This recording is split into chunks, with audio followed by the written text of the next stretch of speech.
Sehingga la ilaha illallah itu lebih dianalisis cara lafadz ini, pelafatannya ada sanadnya enggak ya. Terus cara melafatkan bareng-bareng seperti itu ada tumpengan ini bid'ah enggak ya. Jadi pertanyaannya sudah tidak tentang keramatnya atau sakralnya atau fadilahnya la ilaha illallah, tapi sudah macam-macam.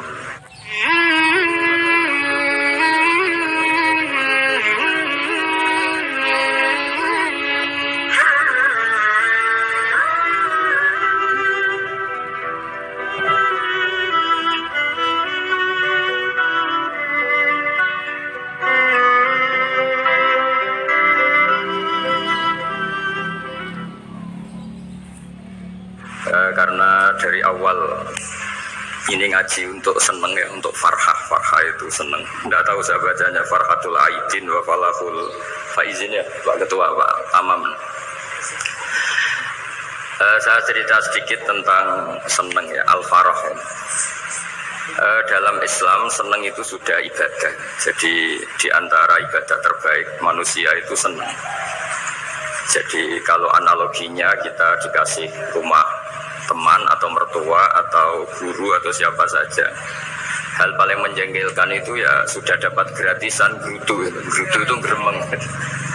Nah ini kita sudah pakai buminya Allah itu gratis, pakai airnya ya gratis, pakai oksigen ya gratis, kok masih grudu, itu sudah jadi hamba yang nggak bener itu.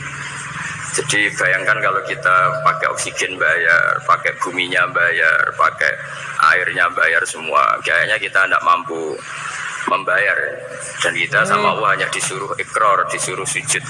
Kenapa, Pak? Pentingnya ilmu satu, bahwa itu akan menjadikan satu perilaku. Misalnya begini ya, dulu itu kiai-kiai Jawa zaman dulu itu berpatokan, karena dulu pemerintahan Hindia Belanda, seorang lagi masih pemerintahan Hindia Belanda. Itu dalil yang sering diutarakan itu, sebaik-baiknya umara itu yang datang ke ulama, terus sejelek-jeleknya ulama itu yang datang ke umara.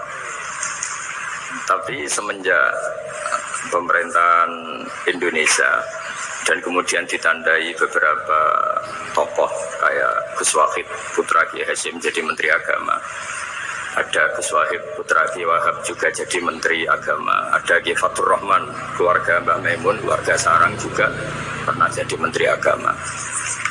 Kemudian bersamaan dengan itu dibangunlah satu pegangan ilmu. Pegangan ilmu ini penting karena ini yang mengilhami semua orang Islam, terutama ya utamanya ulamanya. Ada seorang ustadz, seorang guru ngaji yang karena melihat rata-rata penguasa itu zalim ya, datang ke Harun ar-Rasyid. Ini perlu disemak, datang ke Khalifatullah atau Amirul Mukminin Harun ar-Rasyid. Karena beliau seorang raja, tentu terduga lah, atau ya umumnya atau gimana lah istilahnya, itu ya rata-rata ya agak seenaknya, namanya raja, namanya penguasa. Ini dalam pikiran ustadz itu udah ada, mesti dalam fakta. Kemudian si ustadz itu matur, ya Amirul Mukminin, inni nasihun lak famusyaddidun alaika fala tajidanna fi nafsika syai'an. Saya ini mau nasihati Anda, kemudian saya cara nasihati itu keras, tolong jangan dimasukkan hati. Dia bilang famusyaddidun alaika, saya nanti kalau nasihati itu keras sekali, tolong dimaklumi karena ini penting, karena Anda harus dinasihati secara keras. Tapi sebelum nasihat itu diutarakan, kata Harun ar-Rasyid, karena beliau Bani Abbas dan beliau orang alim, termasuk muridnya Imam Malik, kata Harun ar-Rasyid, uskut, kamu diam Ustaz. Inna Allaha ta'ala arsala man huwa khairun minka ila man huwa syarrun minni wa ma'adhalika yaqulu Allahu ta'ala faqula lahu qawlan layyinan la'allahu yatadzakkaru aw yakhsha. Jadi ini sekaligus etika dan norma ya bagi semua dai di Indonesia dan semua kita. Wahai Ustadz, kamu diam. Allah Ta'ala itu ngutus orang yang lebih baik ketimbang kamu, yaitu Nabi Musa, ke orang yang lebih jelek ketimbang saya, yaitu ke Fir'aun. Itu saja harus pakai etika, faqula lahu qawlan layyinan. Kamu harus ngomong yang halus. Jadi intinya ini Harun ar-Rasyid komplain, kamu itu kalau jadi ustadz ngaji kira-kira gitu. Jadi betapa baiknya orang dulu memahami Quran. Jadi Quran itu dibaca, kemudian kita mungkin baca terus jadi cerita, mungkin ada yang baca jadi perilaku, ada yang baca kemudian itu mengilhami, membentuk. Nah kira-kira itulah yang membentuk kiai alim di NU, di beberapa pesantren maupun orang-orang alim di luar NU. Asal apa ya, ngajinya dan bacanya seperti kita, pasti seperti itu, karena cara berpikir tadi. Sudah, jadi akhirnya si Ustadz tadi keluar dan minta maaf, anta alamu minni, ternyata engkau lebih alim ketimbang saya. Jadi kalimat famusyaddidun alika, saya akan keras cara memberi nasihat, itu yang diket, yang dipotong, yang dibatalkan atau yang diralat oleh Khalifatul Harun ar-Rasyid. Yaitu dikatakan inna wa ta'ala arsalaman huwa khairun minka ila man huwa syarrun minni, yaitu Allah mengutus orang yang lebih baik ketimbang kamu, yaitu Nabi Musa, ke orang yang lebih jelek ketimbang saya, yaitu Fir'aun. Itu pun harus faqula lahu qaulal layyinan, cara berdakwah harus dengan kata-kata yang halus, yang lembut, yang indah. Dan dengan kata-kata itu diharapkan la'allahu yatadzakkaru aw yakhsha, semoga yang didakwai menjadi ingat.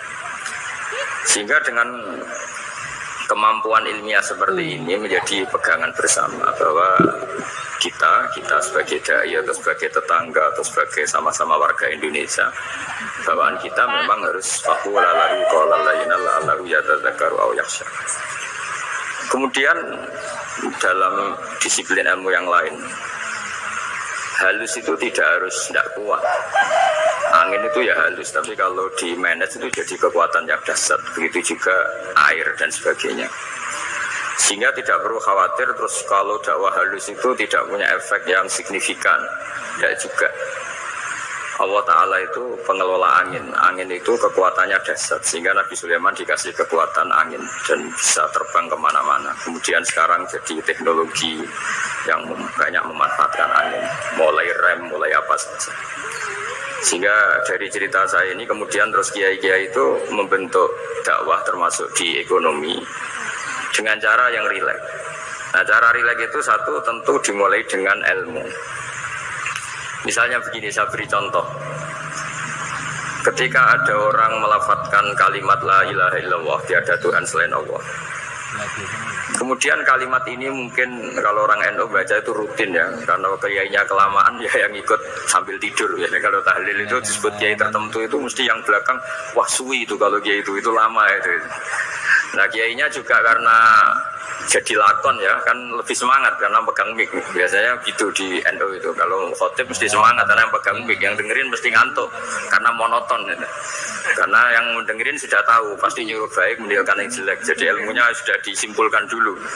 Setiap yang tidur di masjid mesti tak tanya kenapa tidur, ilmunya ada perkembangan, Gus, nyuruh yang baik meninggalkan yang jelek.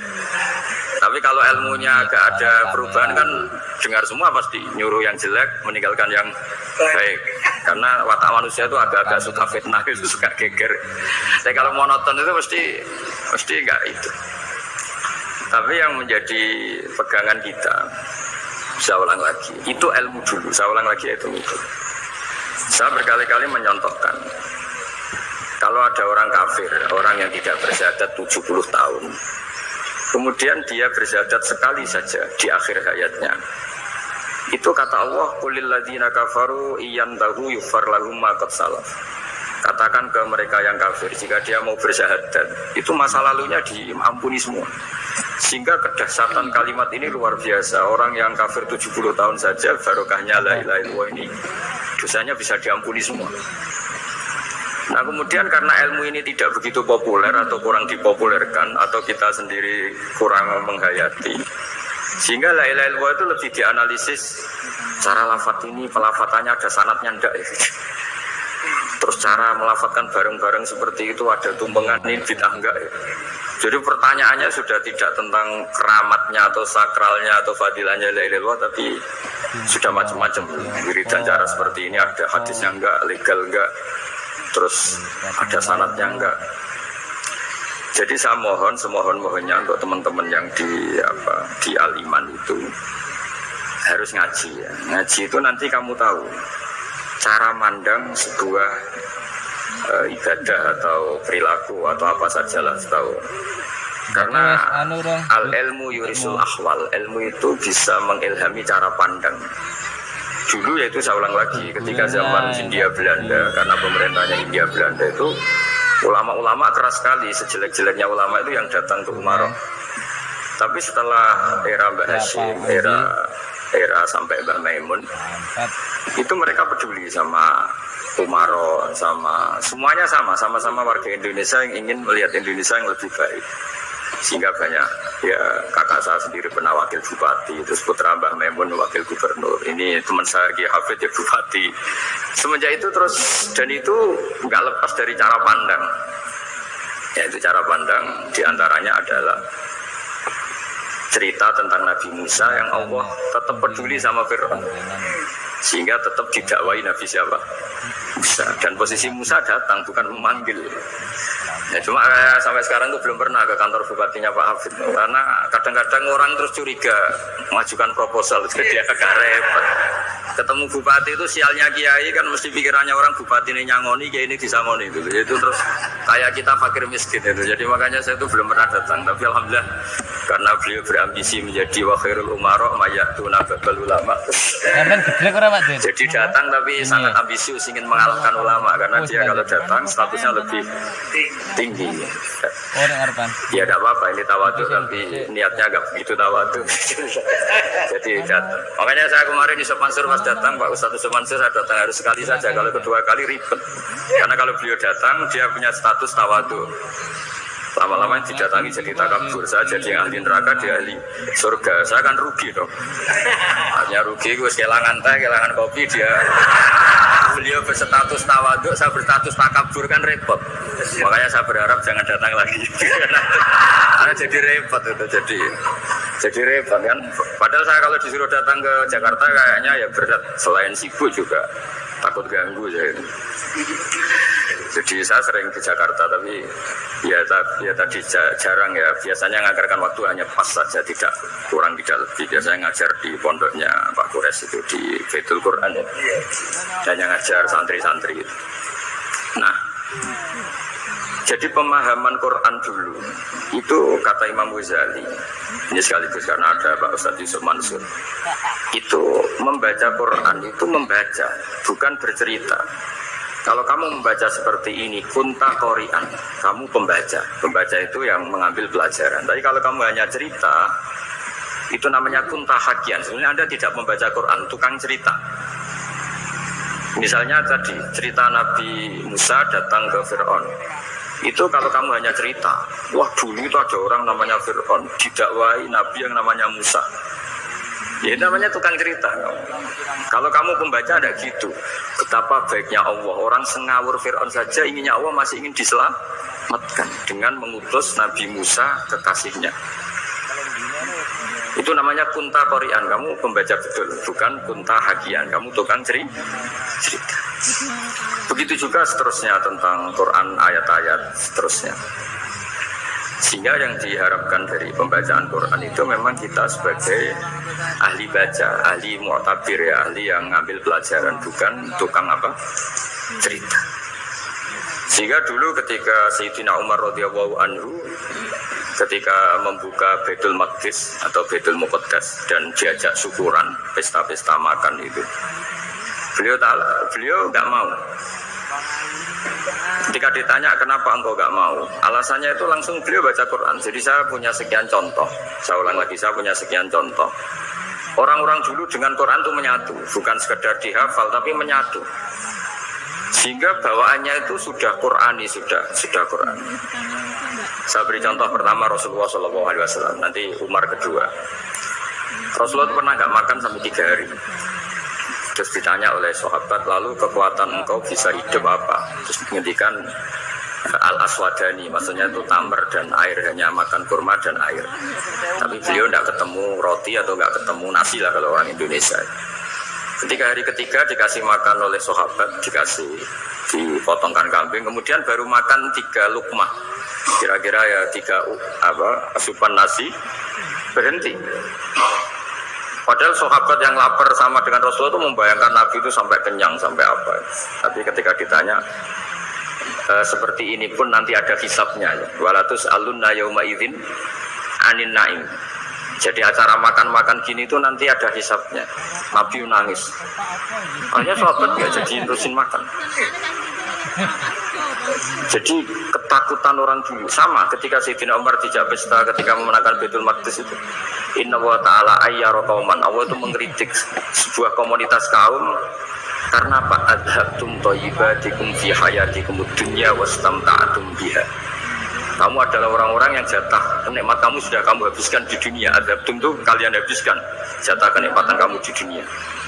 Wastamta'tum biha, kamu di dunia sudah berpuas-puas. Maka jatah Anda sekarang di akhirat habis. Sehingga Sayyidina Umar enggak mau pesta-pesta karena takut jatah nikmatnya habis. Kata beliau terus astagfi thayyibati, akan saya sisakan sisi-sisi kebaikan saya supaya tidak habis. Corong Jawa itu jadi entek-entekno biar jatahnya mas.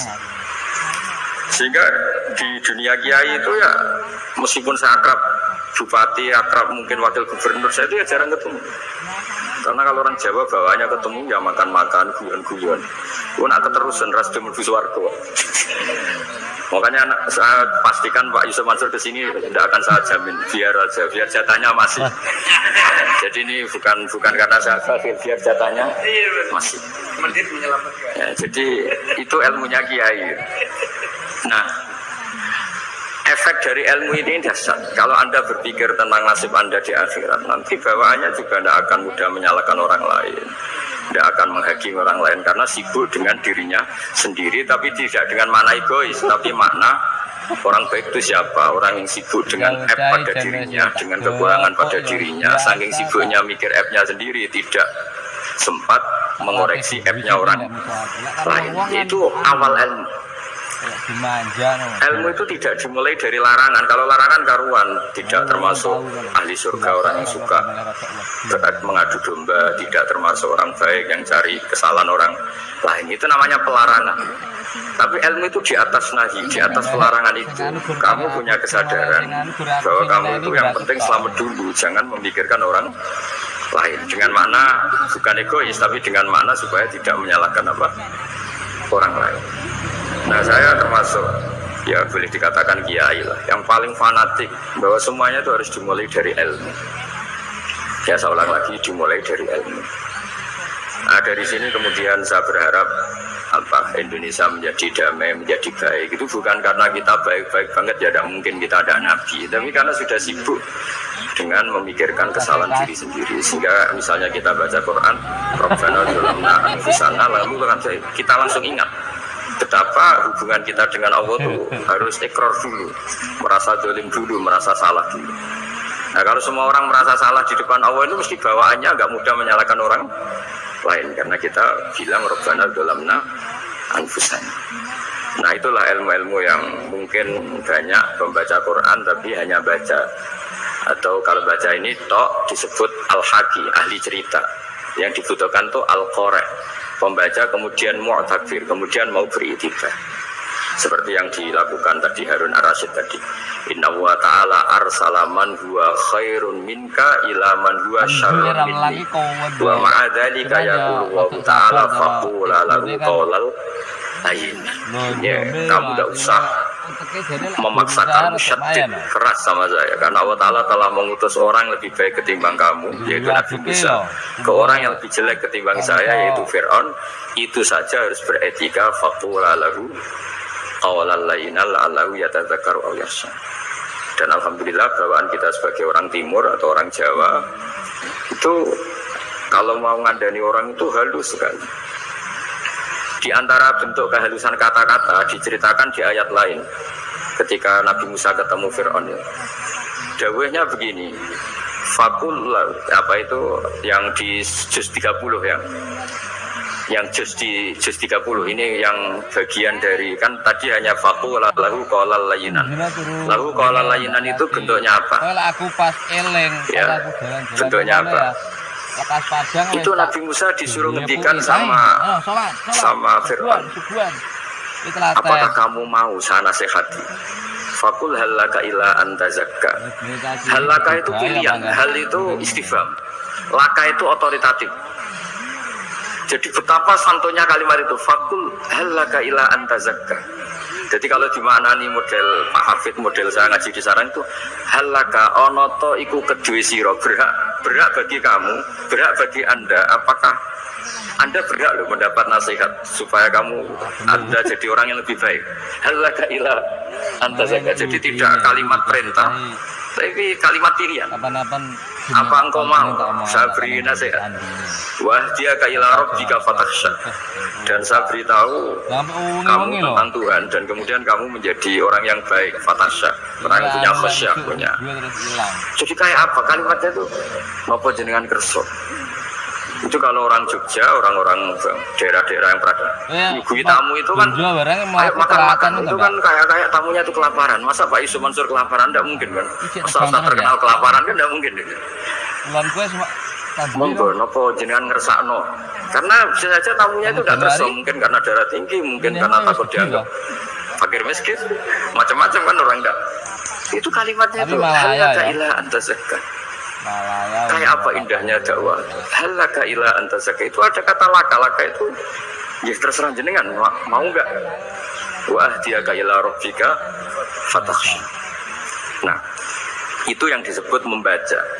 Kunta qori'an la hakian, Anda benar-benar membaca Quran, bukan sekadar pencerita. Nah kemudian ini yang terakhir saya juga baru, sebenarnya saya itu nggak pernah bilang sanggup itu, tapi Pak Ustadz Zakaria itu GR terus sampai tadi pagi itu saya belum tahu kalau ada acara ini. Ya karena saya kiai, jadi kalau kiai itu kan ingatnya sama Allah saja, kalau sama manusia itu rontok-rontok lali gitu. Itu bukan memaksa, ya memang lupa. Sejauh mana sih pentingnya manusia kan tidak penting cara ilmu tasawuf itu. Tapi karena ini titipan Rasulullah SAW terus menjadi penting kan. Dititipi umat ya jenengan itu. Ya sudah ngaji ngatur kiai ribet itu. Kiai ini biasa ngaji kan, kiainya yang ngatur santri ini enggak. Pak Yai ngaji tanggal ini, jam ini. Itu kan mengabaikan semua aktivitas kiai. Padahal jam ini mungkin saya punya jam. Mungkin jalan-jalan atau ngaji atau mutola'ah atau munajat. Gara-gara Pak Zakaria ini terus Mas Tamam ini yang provokasi. Harus ngaji di jam ini, tema ini. Saya itu kalau ngaji ditentukan tema itu, ini memang saya agak keras di bab ini. Itu kayak ibarat gini loh. Saya ini dokter, kemudian ada orang yang sakitnya itu jantung, terus bilang ke saya, Pak dokter sembuhkan pukul saya. Wong penyakit ekstrimnya itu jantung, kok bila disembuhkan apa? Pukul. Kan gak penting, sembuh tidak sembuh, pukul itu kan gak penting. Jerawat itu. Kiai itu tahu kesalahan paling fatal manusia itu akidah. Jadi kadang-kadang mintanya ilmu yang tidak akidah, yang nggak penting. Jadi kadang-kadang kiai itu ya digurui betul kalau di Indonesia itu. Misalnya, ini tidak nyindir loh, memang marah betul kalau di bab seperti ini. Tapi ini biar jadi ilmu masif, ilmu yang general. Saya ulang lagi ya, Anda jadi dokter, tahu pasien Anda ini penyakit jantung kronis atau sudah fatal lah sudah. Terus orang itu bilang, Pak Yai, itu Pak dokter, tolong obati kulit saya supaya ada jerawatan. Kamu bilang ini orang aneh enggak? Aneh kan? Nah, kiai juga gitu. Saya sering itu ada orang mau haji gitu, Gus doain saya jadi haji mabrur. Pernah belajar haji Pak? Dereng. Mungkin enggak orang belum belajar nyupir terus kemudian minta didoain, Gus saya mau nyupir doain selamat. Mau nyupir aja enggak bisa kok minta doa selamat. Harusnya wanitanya kan belajar dulu baru minta doa. Tapi kali ini aliman bener, ngajaknya akidah dulu, ahli sunnah nah, itu bener, karena akidah itu hal yang prinsip memang harus. Kalau kebetulan nggak bener, taruh visi betul. Untungnya kalau temanya bener.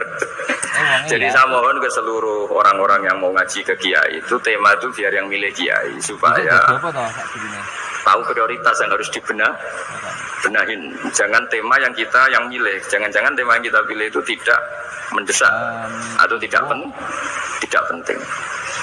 Ini bukan apa-apa, ini saking ingin baik saya ya, keinginan baik saya supaya dulu zaman sahabat ya gitu.